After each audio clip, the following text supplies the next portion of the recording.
এই যে এখনো নারীদের সম্পত্তিতে বন্ধুরা যে আইন সেটা বলবৎ রাখা হয়েছে।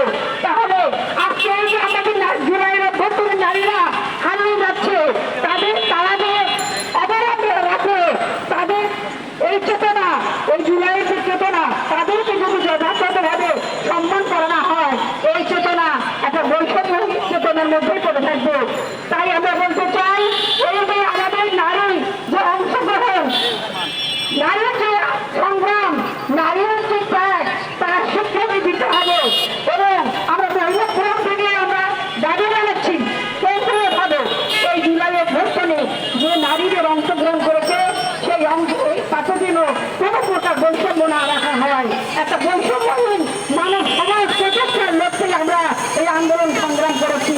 তাই আমরা বলতে চাই, একটা বৈষম্যহীন সমাজ প্রতিষ্ঠা করতে হলে নারী পুরুষের একটা সমাজ প্রতিষ্ঠা করতে হবে, নারীকে মানুষ হিসেবে দেখতে হবে। এই বলে আমি আমার বক্তব্য শেষ করছি। সবাইকে ধন্যবাদ।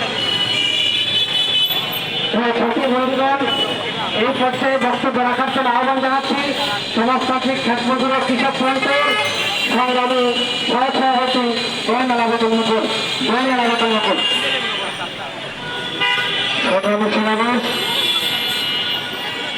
16 আগস্ট যে গণঅভ্যুত্থান, সেই গণঅভ্যুত্থানের 1 বছরের ক্ষেত্রে